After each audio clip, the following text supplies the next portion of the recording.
Hello everyone and welcome to SUNUP. I'm Lyndall Stout. Spring is almost here, which means horse owners will be getting their pastures ready for the season. To kick things off this morning, SUNUP's Curtis Hare catches up with our OSU Extension equine specialist, Dr. Kris Hiney. Well, it's warm and windy, which means it's March here in Oklahoma. So Kris, now's probably a really good time to think about pasture when it comes to horses. Yeah, so we're starting to see the grass or the weeds start to green up. So now is the time to prepare if you want your pasture to actually provide a source of nutrition for your horses. And as you said, things are starting to green up, and you mentioned that they're weeds, and I'm sure a lot of pastures probably like this, and this isn't actually grass. Right. And so those are typically what we're seeing if our pastures are overgrazed, right? And so we always talk about in cattle, we talk about stocking density. In horses, we tend to ask people to be a little bit more strategic, and one of our great ways to improve your pasture utilization is to use rotational grazing. And that simply means moving the horses into smaller lots every week, 2 weeks, and just keep those paddocks essentially moving. We generally recommend when we do that, we also have kind of a central sacrifice area, and that's where you're gonna put the horses' water, their shelter, other feed that you may be feeding, and again, leaving just those grazing areas for the grass to grow. Now, is there any difference? I know we won't need to get too much of the weeds when it comes to for cattle, but in regards to, just actual pasture management, what do horse owners need to do? Yeah, so there's a lot to it other than just making sure there's a safe fence for the horse, right? So we might be this time of year thinking about fertilizing our pastures. We typically do that during the growing season, but if we're gonna buy fertilizer, we would like our owners to actually know what they need to fertilize with. And that means a soil test. So it does mean you have to do a little pre-planning in order to know what you should even be fertilizing with. And as the grass is coming up, it's probably a good idea to make sure what's growing outside of the fence too, because as we know, horses, long necks can get around things. Yeah, unfortunately, a lot. If you're gonna confine horses, then you also have to pay attention to what's on the exterior. So we can have weeds, toxic plants, shrubs that grow up, or grass that grows up and shorts out your electric fence. So the reality is the closer quarters the horses are in, the more fence maintenance and the more fence line maintenance you may actually need to do. And your local county extension office can obviously help when it comes to, fertilizer and things like that. Yeah, absolutely. Again, they're gonna be a key resource on your soil test, and they can even help you interpret that. They may also be able to provide you advice on herbicide. So remember, that's always a piece of the puzzle. We want our grass to be healthy and outcompete the weeds, but if you have a lot of weeds and you're only using fertilizer, well, you're just fertilizing the weeds too. So it kind of is a multi-pronged approach if you want to have a good quality stand of grass for your horses. So as I mentioned, it's March. The wind, we all know as Oklahomans, is really windy in March. Just yesterday we had a high wind day. So in those events, wildfire is obviously an issue. Is now a good time to kind of think about some disaster preparedness when it comes to horses? Yeah, absolutely. So one, you always want to be weather aware, right? So that's a key in Oklahoma, and paying attention to where there are fire alerts. There are various apps that will kind of keep you appraised of that. But a lot of that's pre-planning, right? And so if you know that, hey, you're in an evacuation area, do you have your go bag, your go kit for your horses? Do you have photographs of them?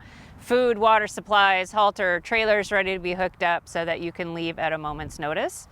We always want to, obviously think about human safety. So if you are not able to move them, can those horses be placed in an area that's on dirt, right? So where those rapidly moving grass fires can essentially go through those dry lots, sacrifice areas, making sure that your perimeter is mowed short and tight to the barn or your house. All of those are things that we can do ahead of time to try to prepare for wildfire season. Well, hopefully this spring be a pretty mild one in regards to fire and storms, but who knows, it's Oklahoma. She'll throw whatever she has at you. I assume it's coming. Yeah, all right, thanks, Kris. Kris Hiney, OSU Extension equine specialist here at Oklahoma State University.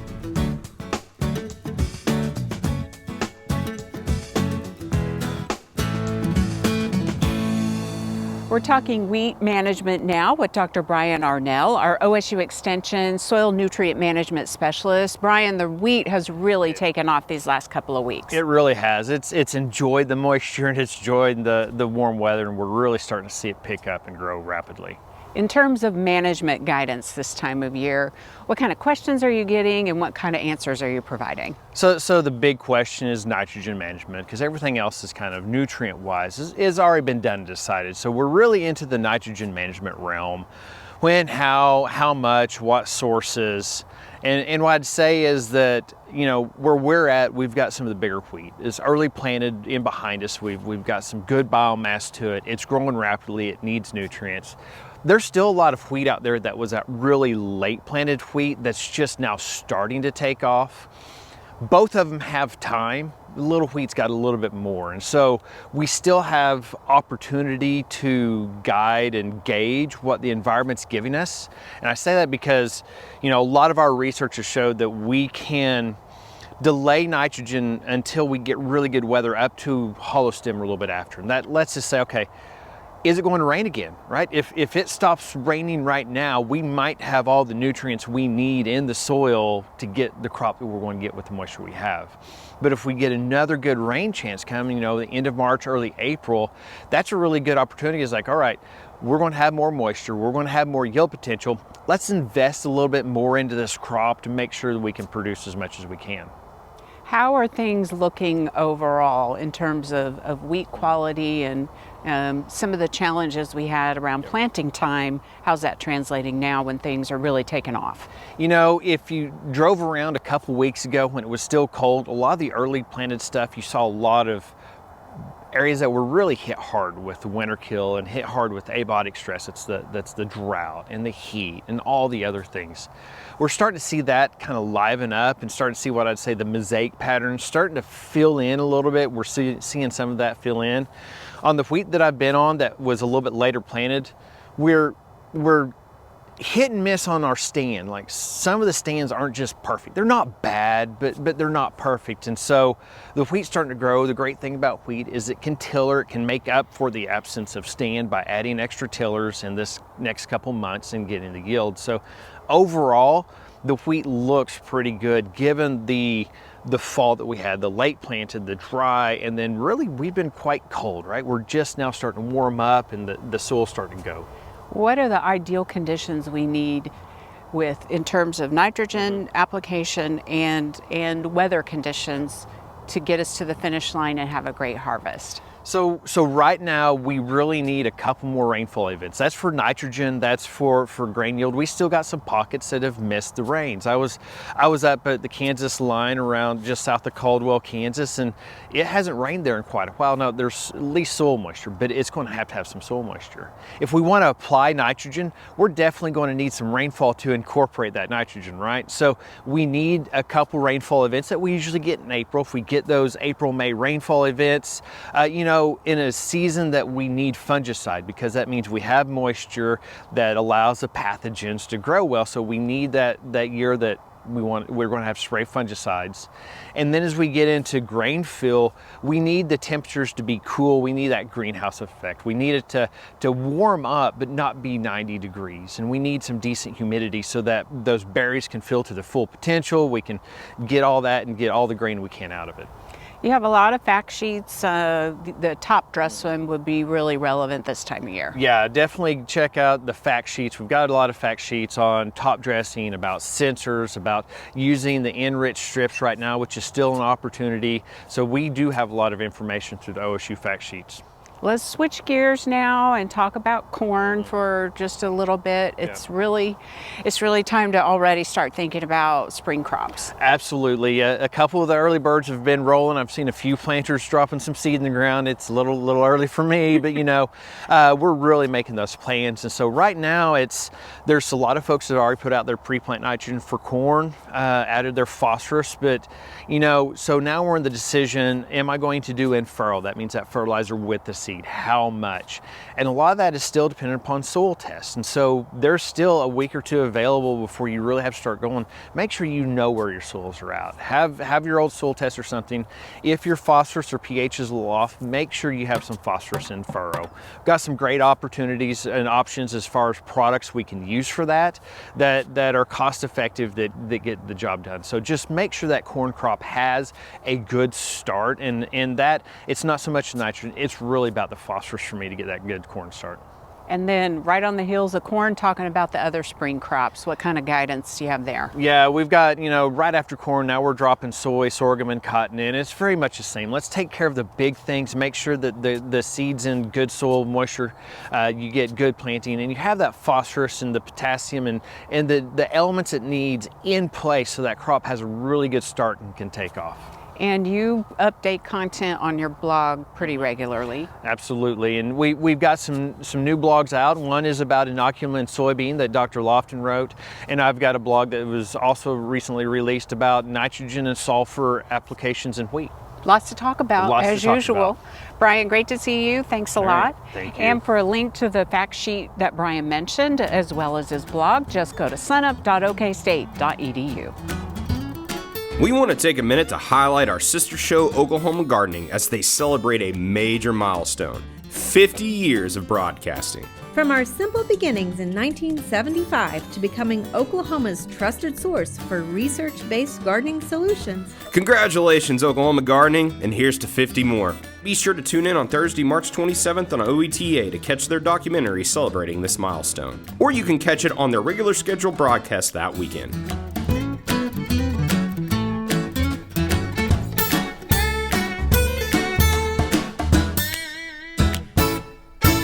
Good morning, everyone. This is State Climatologist Gary McManus with your Mesonet Weather Report. Well, as usual, it's one step forward and two steps back with the drought. We did relieve some of the drought conditions across central and over into parts of eastern Oklahoma and northeastern Oklahoma. Unfortunately, we increased the drought up in northwest Oklahoma, and I'll show you why here in a second. And we also have some drought starting to show up in the far western panhandle. So, we had some areas of improvement, some areas of increase. We'll just have to see where we go from there. Now, I mentioned we got some rainfall with all those storms and all the other things we had. We did get a good 2 to 3 inches across much of southern and eastern Oklahoma. Now, some areas had less than 2 inches and just a little bit over an inch. But if you look up there in northwest Oklahoma into the panhandle, those are places that generally had less than a half inch of rainfall over the last 10 days, while the other parts of the state were getting those good rainfall amounts. I guess another good news, bad news map is the consecutive days with less than a quarter inch of rainfall map from the Mesonet. Here you can see most of the area now below a week for those days without. But if you go up into northwest Oklahoma again, it's now up to over 110 days. In fact, it's probably up to about 115 now. So we definitely need rainfall in northwest Oklahoma and again in the western panhandle where things are just getting very serious. How about a feel-good map? The consecutive days with less than a tenth of an inch of rainfall. Those are all less than 10 days, consecutive days at least. So that's good because that was also getting up there into the bad colors, in some cases up close to 100 days. So very good to reset this map. So why do we still have drought if we just got good rains? Well, I showed you why in northwest Oklahoma, but even over the rest of the state, we still have deficits reigning supreme, unfortunately. So if we go back to December 1st and look at our rainfall amounts from the Mesonet, again, around an inch to less up in the northwestern corner and into the panhandle. Then it goes from 2 to 4 inches as you go to the southeast. And then finally we get up into the 18 to 20 inch range down in far southeastern Oklahoma. But if you take a look at that from the departure from normal rainfall map, then you start to see the deficits. Not too bad in some parts of the state. Again, southwest Oklahoma, less than an inch, but 2 to 3 inches over much of northern Oklahoma. But again, when we look at this map, it's always what do we expect this time of the year? That's why we take a look at the percent of normal rainfall map. Again, since December 1st, and here we see the deficits, at least percentage-wise, of generally 50% or less over much of the northwestern half of the state or so. And that also extends over into northeast Oklahoma and south central Oklahoma. The only, I guess you'd call it, good area of the state is, again, that southeastern corner where they're above 100% of normal rainfall since December 1st. So basically over the last 4 months or so. The only good part of the state, again, is in far southeast Oklahoma where they're above 100% and close to 150% of normal over that December 1st to current time frame. So basically over the last 3.5 months or so. We take a look at the significant wildland fire potential outlook. This is from the National Interagency Fire Center. We do see that significant wildfire risk is above normal for basically the western 2/3 of Oklahoma and again much of the southern plains. This won't come as a shock to you, but the cure for many of our ills right now is simply rainfall. It'll green us up and it'll moisten those soils and it will keep drought away and relieve drought. So it's pretty simple. Let's get some rainfall. That's it for this time. We'll see you next time on the Mesonet Weather Report.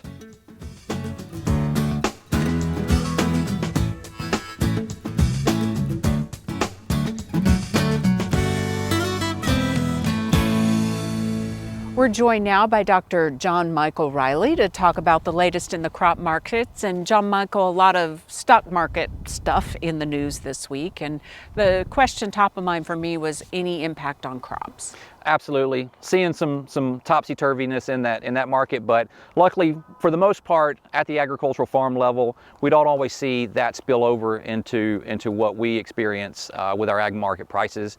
It is impactful, no doubt. I don't want to shy away from that, but for the most part, the biggest impact is how these events are playing into the value of our dollar, because that is where it is most impactful in our crop markets. Cotton generally the most impacted by changes in how our dollar is valued to others across other currencies.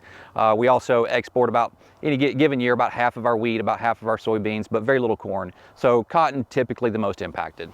So let's kind of run the numbers for crops, and there is kind of some good news for some of them to talk about this week. So let's start with wheat. Absolutely. Wheat has seen a lot of strength over the past few days. It's up about 20 cents from middle of last week, and a lot of that has to do with some optimism as it relates to exports. We're continuing to see some strength in exports. We're obviously, kind of starting into where the crop is really important in its growth and development for winter wheat. And in Oklahoma, 46% rated good to excellent this most recent report, only 21% poor and very poor. So those are, I would say on average, but still showing signs of some hope there. In terms of corn prices, what are you seeing of late? Last time we visited, talked about how corn was trying to buy some acres, some strength in corn relative to soybeans. That's still present, not nearly as strong as it was at the beginning of February, but certainly corn is one of those that is continuing to show strength as opposed to soybeans. That again has to do with, again, not as strongly exported, but showing some signs of strength there on the export market. So talking about soybeans, a bit of a downturn? Well, it's been up and down, but mostly down over the past few days. Strong supplies, not just here in the U.S., but globally, and that's putting a little bit of pressure on the soybean market. And again, a lot of the strength that we're seeing talking about corn buying acres is mostly due to some weakness in soybean prices. You mentioned cotton and some of the pressures with the value of the dollar. What does that look like a little bit more in depth? Cotton has improved over the past few days as the dollar has weakened relative to those other currencies. Again, we export so much of our cotton, and cotton has buoyed off of the weakness in the dollar, and we have seen some upticks in price there. The WASDE being released this week, any big themes you're keeping an eye on? At this time of the year, certainly no real big changes that USDA is implementing into the report, but right now I think the biggest thing they're keeping an eye on is how trade policy is impacting our markets. All right, great information, John Michael. Thanks a lot. We'll see you again soon.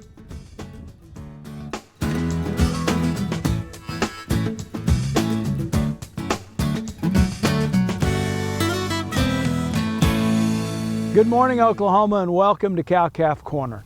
We've reached a point in the spring where those of us that plan to start calving early next January are only a few weeks away from bull turnout. And in making preparations for breeding season, among the things we want to make sure of is that we've got ample bull power. And so we talk a little bit today about bull to female ratios and what we can expect out of bulls based on the age that they're going to be when we turn them out. It's important that we've got ample bull power out. We know that each heat cycle earlier we can manage to get females bred. In general, we're going to bump weaning weights about 40 pounds. And so based on the age bulls that we're looking at the time we turn out, there's a certain expectancy we should have.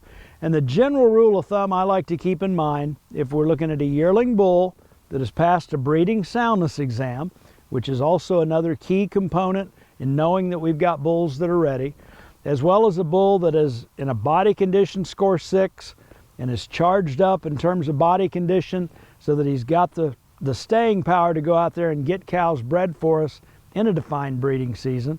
That general rule of thumb is that for every month of age the bull is at turnout, he should be good to service about that many cows. So if we're turning out 15-month-old bulls at the beginning of May, we should expect those bulls to be good for about 15 cows or heifers in a given breeding season. That generally holds true between the ages of 12 to 24 months of age in bulls. Give them about 1 cow or heifer per month of age that they are. And at the age of 2, when we've got bulls that are fully mature or getting closer to it, from about 2 to 6, it's not unreasonable to think that those bulls are going to be able to service 25 to 35 cows a breeding season. We typically think about the prime of life in bulls as being between the ages of yearlings up to 6 years of age. And keep those things in mind as we plan ahead. Think about how many bulls we need, take inventory of the females that we're going to be breeding this spring, and make sure you've got your bull to female ratios where they need to be to ensure that you're going to get those females bred up as soon as possible. Hope this helps, and as always, thanks for joining us on Cow-Calf Corner. A new artificial intelligence chatbot with all kinds of useful information is now up and running. The OSU Extension bot answers questions based on more than 400,000 extension publications, articles, and fact sheets, as well as content from different educational programs. And it's all sourced exclusively from 30 different extension networks and the U.S. Department of Agriculture. The chatbot gives you unlimited access 24/7 to accurate and practical information in all areas, including agriculture and natural resources, gardening, health, nutrition, and family resilience. Check out the Extension chatbot by scanning the QR code on your screen or going to sunup.okstate.edu. Finally today, we're heading to LaFleur County, where the ag community is coming together to help some very special students. Once again, here's Curtis Hare.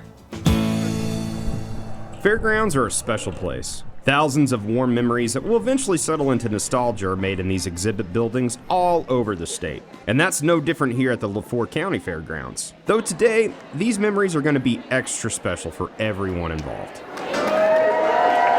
This is a program that's been started for special needs students to be able to get involved in something that is amazing.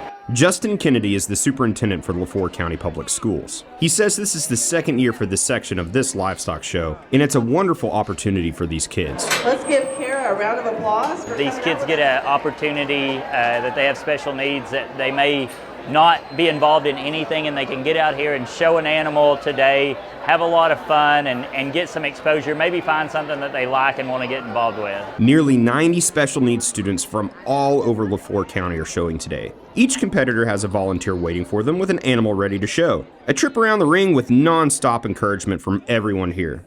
And it wouldn't be a livestock show without a prize.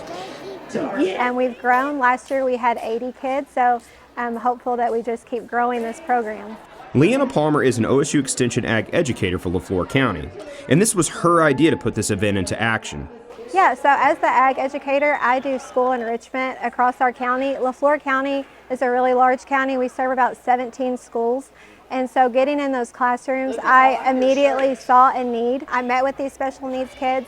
I actually take farm animals into the school, and I saw these kids' reactions and how excited they were and how they were so engaging with what I was trying to teach them, just having that animal as part of the program. And that's really how I got the idea. For example, though cheers and excitement are of course welcome, it's pretty easy to see that there's a lot going on here, which can be extremely overwhelming for some students.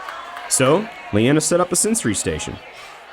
I feel like it drops like... It's hard to have an area where these kids can be spotlighted, and so I decided to just make this tailored to their needs. I wanted to meet them where they were at. I didn't want them to feel like they had to change or we had to make it difficult for them. I wanted this to be completely inclusive for them, and I wanted them to have a moment where they were in the spotlight. They're the only one in the ring. We read what's special about them, what's important to them, and it's just their moment where they're involved and they're shown support, we clap. You see, for some special needs families, finding inclusive activities like this is a challenge. Some are forced to travel to other towns or cities to find these types of resources because their communities barely offer any of these experiences, if any at all. In our county, we're very rural. We're on the state line with Arkansas, and we do have the Special Olympics event, but that's kind of it for these kids. There are so few things for kids with special needs to get involved in, and that's really focused on them. And so I think this is extremely important to have something for kids that can grab a hold of something in life and really find something that they enjoy and like. And so many kids with special needs, they really love animals. And this is something that Justin knows a lot about, not just as a superintendent or an educator, but as a parent. To be able to see your kid be excited and want to be involved in something like this, it's incredible. One thing about the ag community is we are all very inclusive and we're all very supportive, and I think when you come here, that's just so evident. You see that everybody is excited about it, everybody wants to support these kids, and it's a very heartwarming program. For Peyton McAllister, today was a big day because she loves spending time with animals, especially pigs. What's your animal's name? I forgot. Socks. Socks is my favorite.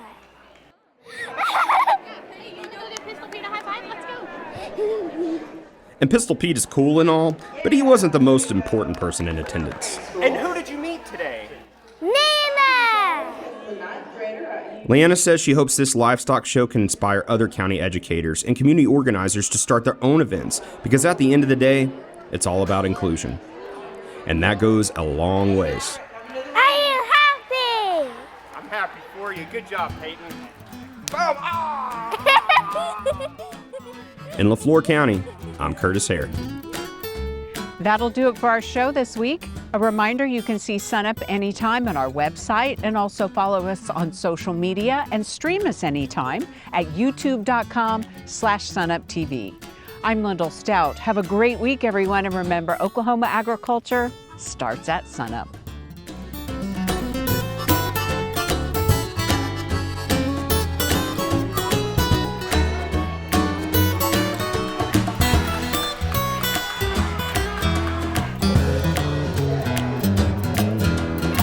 Ha ha ha!